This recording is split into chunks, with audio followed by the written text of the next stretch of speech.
is James Allen, and I'm coming to you today to explain whether the 2023 federal budget got Australian agribusiness where they want it to be. So starting with a couple of surprises. One was the increase in the instant asset write-off from $1,000 from 1 July 2023 to $20,000. Given the instant asset write-off has been running for 3 years over COVID, most farms have nothing more to write off in the next financial year. So that is a very small but welcome increase in the ability to write 20,000 items less than $20,000 off, and multiple items at that. So that was positive.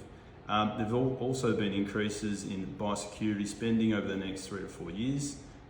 This is obviously welcome given that there was a hand, foot and mouth outbreak in Indonesia only 12 months ago, which did have ripple effects through the industry, dropping prices and having other potential consequences. So livestock owners particularly are looking to make sure that there is going to be something in place, and this will be reinforcing that.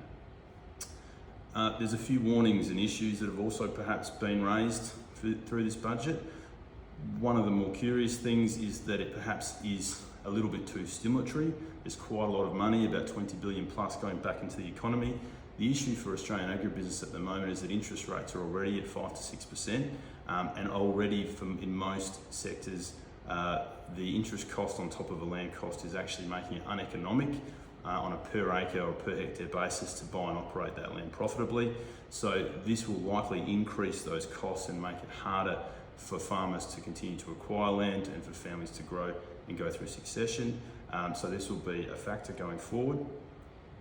We're also looking for some clarity on the carbon position, particularly given the integrated farm method is coming in September 2023.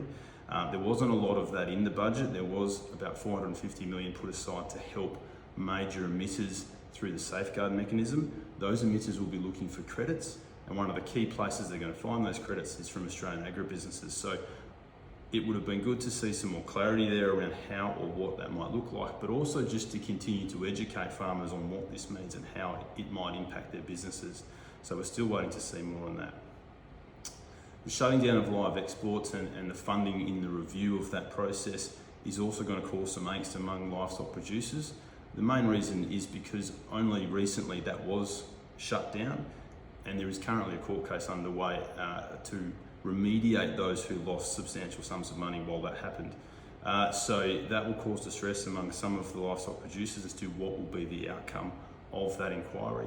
And the industry position being essentially, whilst there were some unethical practices, they have been cleaned up. And if Australia is taken out of the mix, then less ethical producers will step in. So again, farmers will be looking for some clarity around that. Two other key issues, a hold on the infrastructure spending and a review on where the infrastructure is going to be spent. Infrastructure in regional areas is incredibly important. In many areas it just isn't up to speed, so there'll be some disappointment there that there's a further delay in getting some of these infrastructure projects underway to improve regional access. The second part is that there has been an increase in the road user charge. Now that affects heavy vehicles and how much they need to spend to keep them on the road. So that's effectively going to increase the farm gate cost of transport. And given most of Australian agribusiness transports things via the road, there's going to be increases in freight costs and things like that. So again, putting more pressure on the farm budget and farm profitability. The positives are that it has been a very strong sector in the last couple of years, and commodity prices on the whole remain high. But these will be key focus points for Australian agribusiness. Thank you.